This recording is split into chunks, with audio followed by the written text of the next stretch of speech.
This is Debt Free in 30, where every week we take 30 minutes and talk to industry experts about debt, money, and personal finance.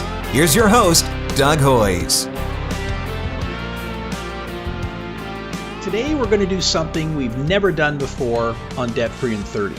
This is show number 79, so I've done 78 weekly shows where we've talked about debt and money and even bankruptcy, but never before have I had someone on the show who is actually bankrupt. That's not surprising because most people who are going through a bankruptcy don't want to go on the radio and talk about it. But today we're going to change that. My guest is a gentleman who filed bankruptcy in 2015, and he's agreed to talk about his experience. His first name is James. I'm not going to tell you his last name because it's not important to the story, and I'd like him to be able to keep his privacy. James was actually willing to have me use his full name because he's not embarrassed or ashamed of his story. Here's how he put it.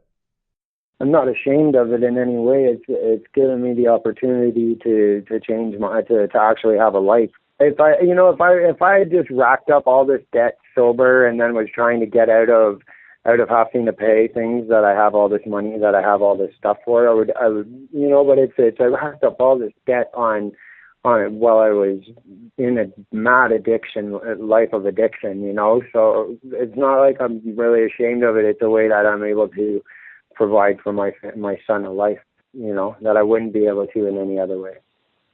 As James alluded to, he was a drug addict. He started using drugs as a teenager, and it just got worse from there. I asked him to start at the beginning and tell me his story. Here's what he told me. So I started doing drugs when I was 14. I started smoking cigarettes at 10, and I started doing drugs at 14, and I did all of them. I did cocaine, I did crack, I smoked weed, I do anything, any drug that I could get my hands on. That's what we did, and all my buddies did that, and that was just what we did. We lived in a small town up north, and we didn't think there was anything else to do on the weekend except get as smashed as you could, and then it became an everyday thing, and years and years went by, and it just got worse and worse, and by the time I was 20, I was a full-fledged opiate addict and crack addict, and just unbelievable. So how is it, tell me how at the age of 14 you're able to get access to all these different drugs? I had a lot of older buddies. Gotcha. I was 14, but I was hanging out with 19-year-olds, 18-year-olds, 20-year-olds.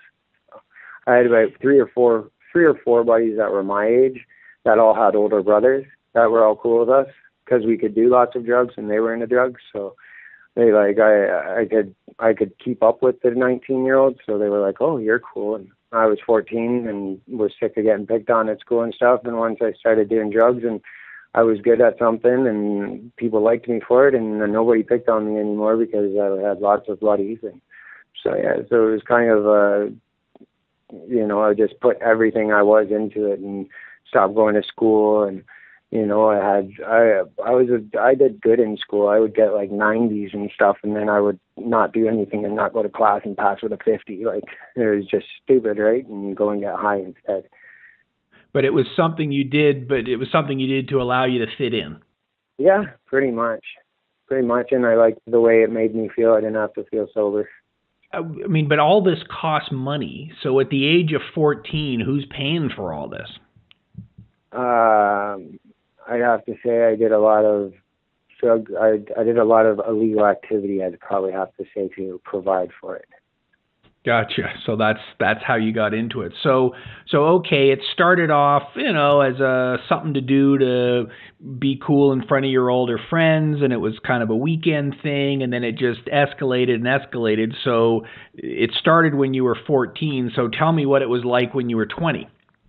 By the time I was 20, I was doing Oxycontin and fully addicted to Oxycontin and selling Oxycontin, and it was bad. I was doing enough to probably kill a normal person, like just ridiculous amounts of ADs, and then I was also smoking crack at the point. So I was spending a lot of money, and like you said, it cost a lot of money, and I was just racking up anywhere I could on loans from buddies and family and this and that, and eventually that runs out, right? So I guess it was about when I was 23, 24 was when I really started using my credit as a way to provide for my addiction. That once I realized, oh, these people will give me money because I had a job for a little bit, right?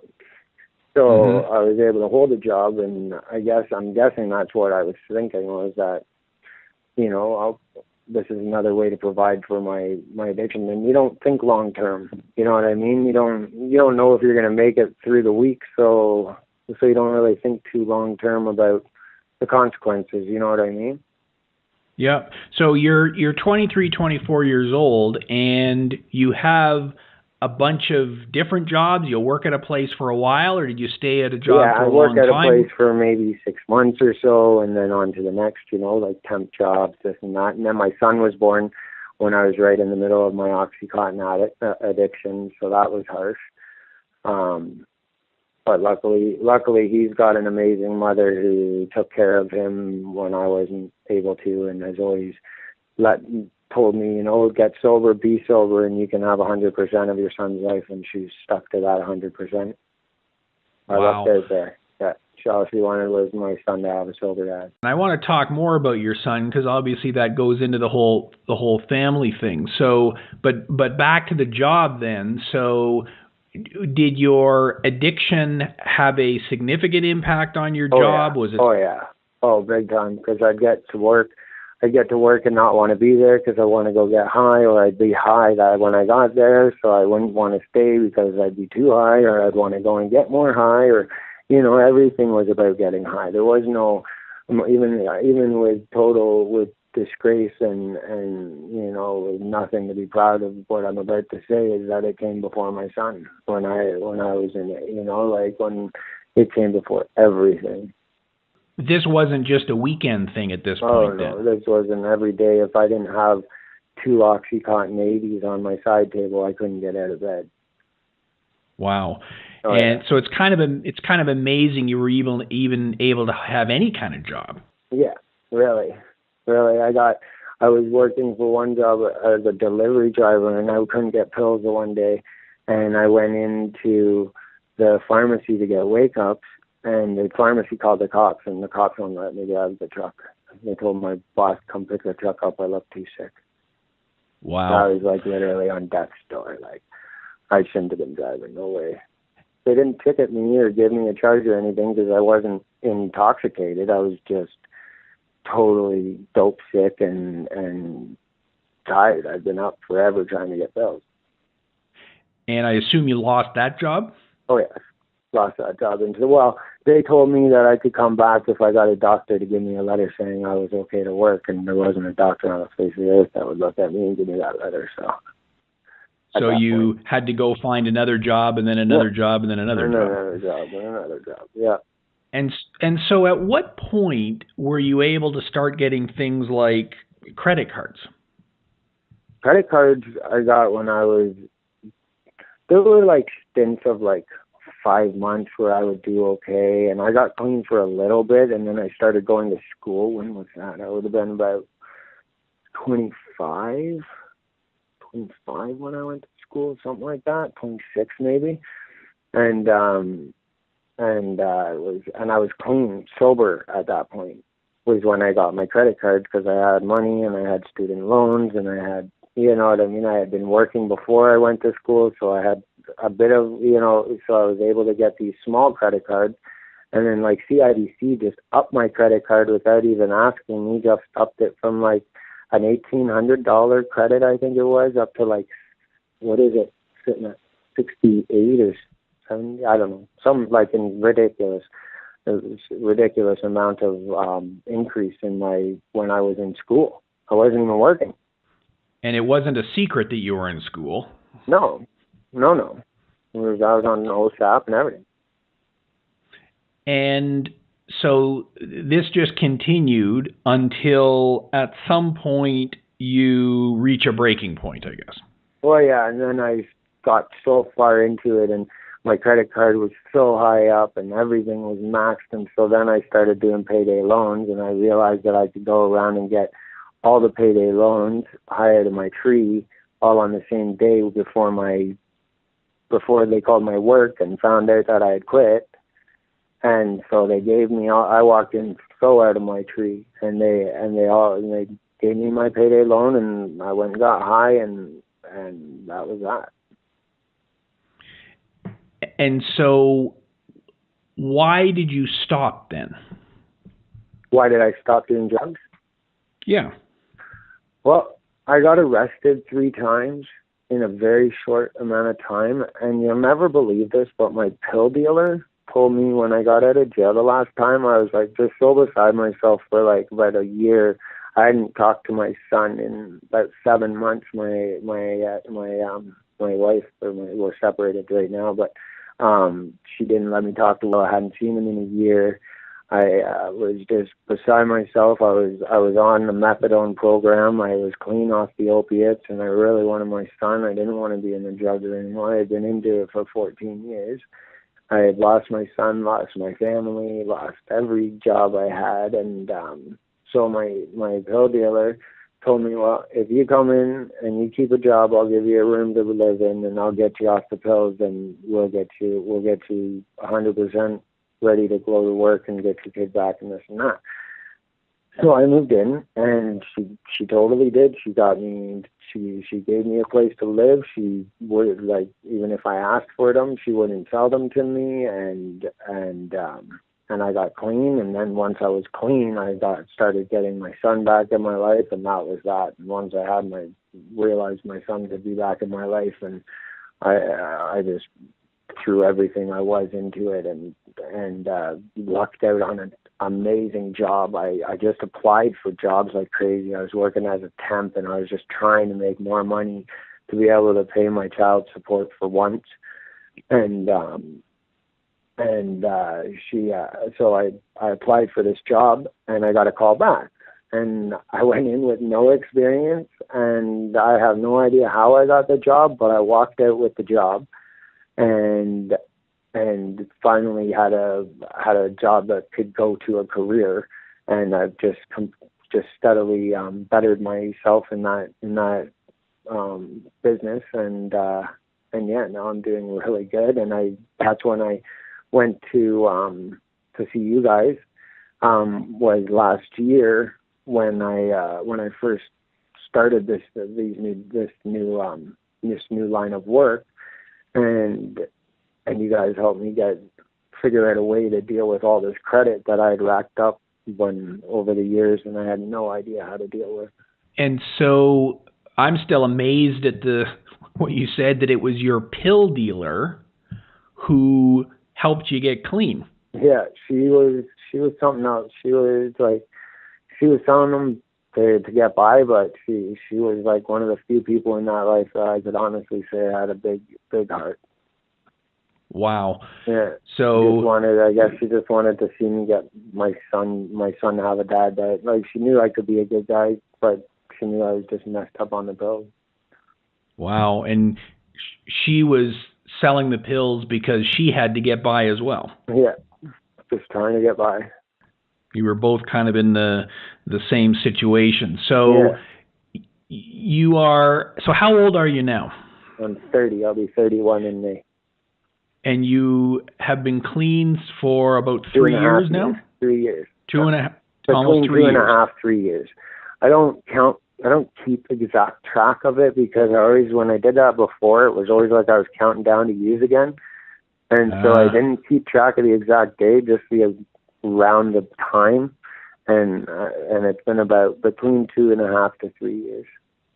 Well, I guess what matters is today you're clean. Yeah, and I've been clean for, I couldn't even imagine going. The life seems like such a different life now. Like I couldn't even imagine living that life anymore. It's just, it makes me tired to think about it. And so what are the big differences between today and 5 years ago? I have something to live for. I didn't care about life before, and I had never been sober since I was 14, so and I was always in trouble before that. Like, when I was a kid, I was always suspended, always in trouble, always in the behavioral program, and always with bad temper, and so I never knew anything better the life that I was living. And now that I've had 2 years of I have my ups and downs, but there's just nothing that makes me want to go back to that. I'm like, no, my worst day now is better than my best day then. And I look at my son and the pride that he has in me, and he tells me, Daddy, don't ever get sick again, okay, please? And I said, no problem, buddy. And how old is your son now? 7. He'll be 8 in April. So he would have been about, sort of 4 or 5 years old when you came back then. Yeah. He was 5. He was 4, just turning 5. Oh, yeah. He remembers me being gone. Yeah. He does. Me being gone. He doesn't remember. He didn't see any of the drugs, right? Like, when he was first born, I walked away. I said, look, I can't get sober. I can't stay sober, and I don't want him to be around it. So I walked away. I'd go and see him every week and try to be sober when I went to see him, but never do drugs around him. Never brought him around the people that did the drugs. Like, I always kept him away from that. So he doesn't know the drug side of it. He just knows the daddy's not around side of it, And so he was a key reason then that you made this change. Oh yeah, he melts my heart every day. He's so amazing. I'd never give him up for the world again. And so the job is going good then? Oh, it's going awesome. I work hard. I work every day. I go there with the attitude of, I don't care. This is the best job I've ever had. And, you hear people complain. I'm like, oh, man, this job, like, you guys should be thanking your lucky stars that you have a job that's stable, that's, that's okay, like, it's decent anyways. It's not, big money or anything by far, but it's a good job. It keeps me being able to provide for me and my family.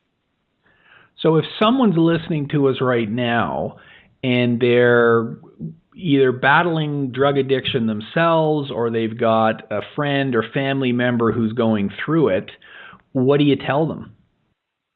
Oh, that's a hard one because everybody's different, right? Everybody's so different. The best I can say is just, pray that they see a different reason to live other than drugs. Like when you're into the drugs, it's your only reason to get up in the morning. You got to find something that replaces that. You know what I mean? Something to live for, something to get up every morning for. And that's hard to find. But for the people that know someone in drug addiction, all I can say is just believe that they can be a better person and trust that one day they'll believe it, And are there any resources out there that you would recommend to people? Are there agents for opiate addiction? I would recommend the methadone program 100% if you want to use it correctly.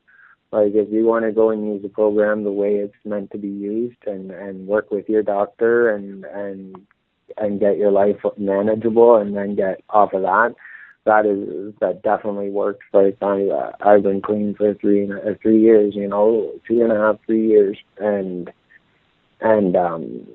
that's a major player in it. My doctor and me do a drug test every week, so like I got drug tests for the past 2.5, 3 years that proves that I've been clean every day. So explain to me how the methadone program works. What's involved? You go into your doctor, you leave a sample, they give you a drink that makes you not go through the withdrawals and not be able to get high off the opiates as well.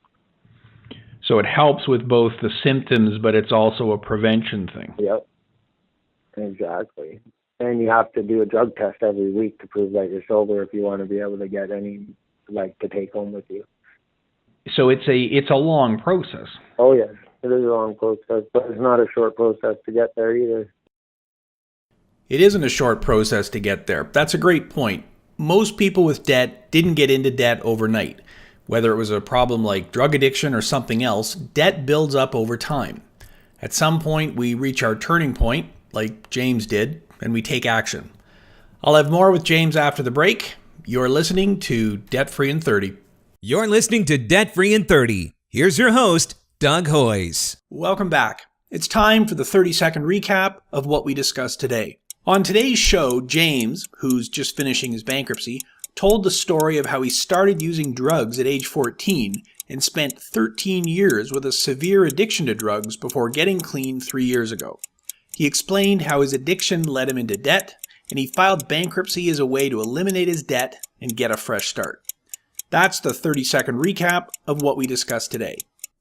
My goal when I started this show back in 2014 was to interview people with interesting stories, and I think you'll agree that the story we heard today was about as interesting as it gets. James described what it's like to go through the bankruptcy process. The first step is the realization that you've got too much debt. So when did James realize when he had too much debt? When my phone was ringing 60 times a day and I didn't know what to tell the people, and I was getting threatened to go to court and go to jail. And I've been to jail and I really didn't want to go back.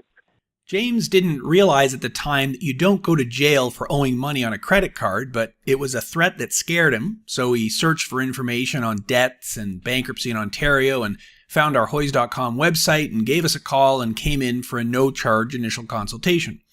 We didn't judge him. We're not the judge. We're not here to worry about the past. It's over. Our goal is to understand your current situation, present you with your options, and help you choose the best option for you so that you can have a fresh start. I asked James for his final words of advice for anyone with debt problems, and here's what he said. Pick up the phone and call Hoyes and Michaelos and Associates and ask to speak to somebody, and go into the appointment that you make. Go into that appointment. Don't get to that appointment and say, oh, I'll make another one. Go in and talk to somebody, because they will make it all better, or at least a way to make it better, or some choices to make it better. You know, you won't feel so alone and distraught leaving that meeting, I promise. So there you go. Pick up the phone, call us at 310-PLAN, and we'll help you. It's that simple. That's our show for today. Full show notes are available on our website, including links to more information on this story and all of the options for dealing with debt. So please go to our website at hoyes.com. That's HOYES.com for more information. Thanks for listening. Until next week, I'm Doug Hoyes. That was Debt Free in 30.